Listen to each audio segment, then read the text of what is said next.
commençant pour vous donner quelques notions de l'incidence de l'endocardite, qui est une incidence stable avec 15 à 60 millions de cas, 15 à 60 cas par million d'habitants par an en Europe, aux États-Unis, et une incidence plus élevée chez le sujet âgé. Ça représente 0,16 à 5,4 pour 1000 hospitalisations.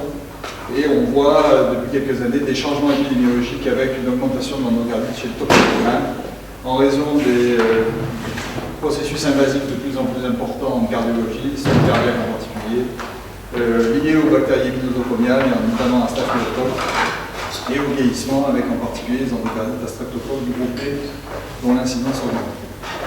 La mortalité reste très élevée, donc c'est une maladie qui reste grave, avec 20 à 26% de mortalité au cours de l'hospitalisation, 30% au total, et avec un recours à la chirurgie cardiaque dans 25 à 50% des cas. Le diagnostic d'endocardite, on a besoin d'un diagnostic microbiologique précis pour guider le traitement, et avec un bémol, c'est que la culture a été longtemps considérée comme outil diagnostique de référence, et quand on regarde le poids qui est donné à la culture, en fait, dans les critères diagnostiques de Duke en particulier, on voit que ça apparaît à peu près partout, à la fois dans les critères majeurs, dans les critères mineurs, et bien entendu dans les critères anatomopathologiques et microbiologiques quand on dispose de la valve. Le problème, c'est que ces cultures, elles restent, en tout cas pour les hémocultures, négatives dans 2 à 30% des cas, que la culture des valves, la sensibilité de la culture des valves varie de 13 à 26% avec une spécificité qui est parfois relativement basse à 70%, et il y a des Espagnols qui ont même demandé si finalement il fallait continuer à cultiver des valves cardiaques. Alors, les cultures sont négatives, bien entendu, dans la majorité des cas quand les patients sont sous antibiothérapie ou quand l'endocardite est lié à des micro-organismes fastidieux. Et puis, on en redira un petit mot à la fin, on découvre maintenant des étiologies de l'endocardite qui ne sont pas infectieuses. Alors, la culture négative, ça entraîne un retard diagnostique, avec un risque de destruction valvulaire accru, d'embolie septique et bien sûr de complications, et en particulier de décès.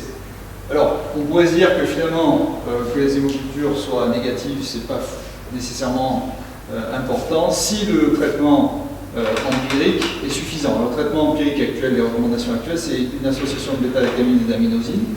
Alors, ça va couvrir une grande partie, effectivement, des micro-organismes responsables d'endocardite, mais ça peut ne pas traiter jusqu'à 10% des patients qui sont infectés par des bactéries fastidieuses comme Coxiella, comme Brucella, Legionella, Mycoplasma, Trophérima, les bactéries résistantes aux antibiotiques et les levures. Alors, pour améliorer le diagnostic de l'endocardite infectieuse, on peut commencer par proposer des scores diagnostiques un peu différents, des scores diagnostiques améliorés. C'est ce qui a été fait ici à Marseille, avec le score de Marseille qui est basé sur une combinaison de symptômes cliniques et aspécifiques et de résultats biologiques qui sont disponibles immédiatement et non pas comme les critères de Duke avec des résultats qui sont disponibles au bout de plusieurs heures, voire plusieurs jours. Et on a montré que ces critères permettaient d'améliorer déjà de façon très importante le diagnostic immédiat. Qu'est-ce qu'on peut faire d'autre quand la culture n'est pas possible? On peut faire de la sérologie. Avec, dans le sérum, on peut identifier l'agent causal dans 50% des cas de culture négative. On avait montré que, en particulier, la sérologie pour de la fièvre Q avait une sensibilité très élevée, une spécificité très élevée. Et on avait même fait modifier les critères de Duke pour classer cette sérologie de la fièvre Q en critère majeur. Pour Bartonella, c'est à peu près pareil. On avait montré que l'immunofluorescence avec un seuil à 800 avait une sensibilité très élevée, une spécificité également très élevée pour le diagnostic de l'endocardite à Bartonella. On va proposer prochainement d'ailleurs la reclassification de la sérologie Bartonella en critère majeur. Alors, le problème de la sérologie Bartonella, c'est qu'il y a une variabilité antigénique entre les souches de Bartonella qui fait que certains patients ont des sérologies parfois faibles, parfois négatives, alors qu'ils sont bien infectés par des endocardites de Bartonella. Et dans ces cas-là, on peut quand même faire le diagnostic en faisant du Western blot. Alors, il y a des réactions croisées avec entre les Bartonella elles-mêmes et avec Coxiella, Burnetii ou Chlamydia. On peut améliorer les choses en faisant du Western blot, qui a une sensibilité très élevée, une spécificité également assez importante, avec un profil en plus Western blot qui est très spécifique des endocardites. On peut également faire de la sérologie Brucella, Legionella, Mycoplasme, Aspergillus, et on peut bien entendu combiner, comme c'est fait à Marseille, toutes ces sérologies dans un kit diagnostique.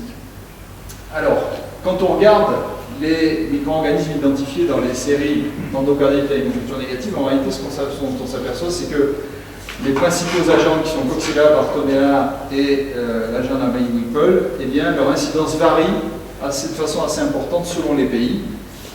Et vous voyez par exemple qu'on n'a pas tout à fait la même incidence de Coxiella en France qu'en Grande-Bretagne ou qu'en Algérie, et pour les Bartonella également, c'est une observation qui est similaire. Et donc le panel sérologique diagnostique doit être adapté à l'épidémiologie locale. Pour l'endocardite à Bartonella, on s'aperçoit que ça représente moins de 1% des cas en Scandinavie, jusqu'à plus de 10% en Afrique du Nord. On peut faire également de la PCR sur la valve et le sang. La PCR, donc à large spectre, pour la détection des bactéries, CSS, pour la détection des levures par 18S, qui permet détection et identification. Sur le sang, ça a une sensibilité malheureusement assez faible du fait du rôle inhibiteur des composants sanguins sur les polymérases. La spécificité peut être augmentée par des contaminations digestives pré-PCR. Alors, on avait testé il y a quelques années le Light Cycler, qui était une PCR multiplexée destinée au diagnostic des bactériémies sur le sang, qui détectait 19 espèces de bactéries et de levures, et en fait, on avait montré que c'était moins sensible que les hémocultures, et que ça n'avait vraiment d'intérêt que chez les patients qui avaient pris des antibiotiques. Ensuite, on peut faire de la PCR sur les valves. Alors, c'est ce qu'il y a de mieux. C'est ce qu'il y a de mieux pour le diagnostic des endocardites. C'est le meilleur rendement de diagnostic. C'est utilisé d'ailleurs très largement partout maintenant dans le monde. On peut faire de la PCR à large spectre ou de la PCR plus spécifique. La sensibilité est variable selon les séries, mais peut aller jusqu'à 96%. Elle est plus faible pour les biopsies paraffinées. Et la spécificité, par contre, reste très élevée. Et là, par contre, les PCR multiplexés, comme le Light Cycler, Septifast, ont un intérêt. Alors, qu'est-ce qu'on retrouve en fait par PCR sur les valves? On retrouve essentiellement des levures, on retrouve des streptocoques après traitement antibiotique. Alors, on retrouve des bactéries fastidieuses, Abiotrophia et les autres streptocoques fastidieux, les Bartonella, Coxiella burnetii, les mycobactéries, Mycoplasma et Trophelma whipleyi. Et il y a beaucoup d'études maintenant qui proposent, et donc d'autres depuis, qui proposent que la PCR soit considérée comme un critère d'étude majeur. Et pour l'instant, ça n'a toujours pas été modifié. Alors, les limites de la PCR, c'est la persistance de l'ADN dans les tissus valvulaires. Alors, il y a eu pas mal de travaux qui ont été faits dans le laboratoire.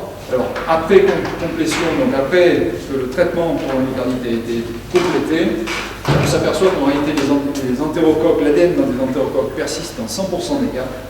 L'ADN des streptocoques persiste dans 44% des cas, du Staphylococcus aureus dans 10% des cas. Donc une PCR positive sur une valve cardiaque n'est pas forcément synonyme d'infection active, mais peut simplement signaler la persistance de l'ADN. Cette persistance peut être prolongée de 5 mois à 7 ans, sans aucune lésion histologique, et on retrouve souvent une histoire ancienne d'endocardite au même micro-organisme. Les limites de la PCR actuelle, c'est qu'il y a de nombreux tests maison, ça manque de standardisation, il y a des faux positifs avec les PCR à large spectre, les contrôles négatifs sont critiques, le rôle causal des agents identifiés doit être évalué, bien entendu, comme toujours, à la lueur du tableau clinique, et l'identification de micro-organismes inhabituels doit toujours être confirmée par une PCR ciblant un second gène. On peut faire de l'histologie, je ne vais pas m'attarder sur l'histologie qui est régulièrement présentée par Hubert beaucoup mieux que ce que je ferais. Ça reste toujours à l'heure actuelle le gold standard du diagnostic des endocardites infectieuses. Alors, notre expérience dans le diagnostic des endocardites à hémoculture négative sur 11 ans, 1330 patients donc pour lesquels on avait reçu des échantillons. Déjà, ce qu'on avait observé, c'est qu'il y avait un diagnostic d'endocardite qui était exclu chez 68 patients, avec en particulier un patient qui avait un angiosarcome et un qui avait un myxome de l'oreillette gauche. Donc 1268 patients avec une endocardite non exclue. Sur ces patients, 795 chez lesquels on a identifié un agent étiologique, et vous le voyez avec une importance très grande des agents zoonotiques, 569 avec 420 fièvres Q, 149 Bartonella, les bactéries fastidieuses 25, dont 19 Tropherium auriculi, 15 levures et bactéries usuelles 186. À côté de ça, on avait 453 patients sans étiologie identifiée, dont 126 avaient une endocardite certaine. Et puis, une petite surprise, c'est qu'il y avait 20 patients qui avaient une étiologie non infectieuse, marastique dans 7 pour 7 cas, lupus 9 cas, polyarthrite rhumatoïde dans 2 cas, B7 et allergie au corps. Donc l'efficacité des méthodes diagnostiques, on a pu la comparer. La sérologie a apporté 75% de diagnostic, la PCR 23% supplémentaire, en particulier sur les valves. La culture n'a pas amené de diagnostic que les autres techniques n'ont pas elles-mêmes amené. Et on avait étudié 2 méthodes, amplification différentielle et auto-immunohistochimie, qui sont des méthodes très intéressantes, mais qui doivent être réservées aux patients pour lesquels les autres examens sont négatifs. Alors, les conclusions de l'étude, c'est qu'on avait montré qu'il n'y avait pas d'endocardite chlamydia, qu'il n'y avait pas d'endocardite virale.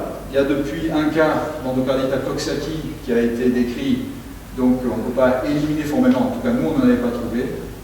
Et on avait montré un rôle majeur du micro-organisme fastidieux et des étiologies non infectieuses. Et avec une question, doit-on toujours cultiver les valves? Alors, les nouvelles étiologies, je ne vais pas m'attarder sur ce cas dont on avait parlé déjà, d'allergie au porc, mais simplement vous donner quelques résultats d'études auxquelles on a participé en tant que microbiologiste d'endocardite dans d'autres pays, parce qu'on peut se dire que notre stratégie s'applique très bien à nos malades. Est-ce qu'elle s'applique à d'autres? Eh bien voilà les études auxquelles on a participé. Une étude avec des patients algériens entre 2000 et 2003, 110 malades, dans lequel les endocardites à hémoculture négative représentaient 56% des cas, et on avait identifié Bartonella dans 13% des cas, Coxiella dans 1,8% des cas, de même que Brucella, et donc 17% de zoonose. Sur une étude en Tunisie entre 1997 et 2003 de 112 patients, où les endocardites à hémoculture négative représentaient 45% des cas, on a identifié Bartonella dans 11,6% des cas, Coxiella clamati dans 0,9% des cas. Une étude en collaboration avec Christian Lamas au Brésil de 1998 à 2009, où on a étudié cette fois-ci que des endocardites à hémoculture négative et 51 patients. On a identifié Streptocoralis dans 11,7% des cas, Bartonella dans 3,9% des cas, Coxiella dans 2%, Staph doré dans 2%. Une étude de Thaïlande qui est toujours en cours à l'heure actuelle, entre 2000 et 2012, portant sur 132 malades. On a identifié Coxiella planative pour la première fois en Thaïlande dans 3,8% des cas, Bartonella toujours pour la première fois dans 3% des cas, et Streptococcus suisse dans 3% des cas, avec un total pour les zoonoses de 11,4% des cas. Et puis une étude du Laos qui est en cours. Alors, le problème de cette étude, c'est qu'on a reçu essentiellement du sang coagulé, ce qui fait qu'on ne peut pas faire grand-chose avec du sang coagulé, puis quelques échantillons de sérum. Et sur les quelques échantillons de sérum, on a un magnifique, vous le voyez à droite, Western blot d'endocardite. Pour l'instant, les réactions croisées n'ont pas encore été... en tout cas, on n'a pas encore réussi à identifier l'espèce en cause, l'absorption croisée est en cours. Donc voilà, les perspectives, donc il faut réévaluer l'importance de la PCR dans les critères diagnostiques, développer des stratégies diagnostiques locales.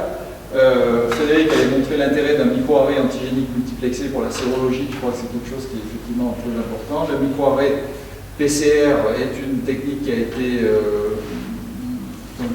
décrite, mais qui nécessite d'être développée. Et puis, donc FISH, auto-immunohistochimie et amplification différentielle sont des méthodes qui doivent être réservées au diagnostic difficile. Très bien.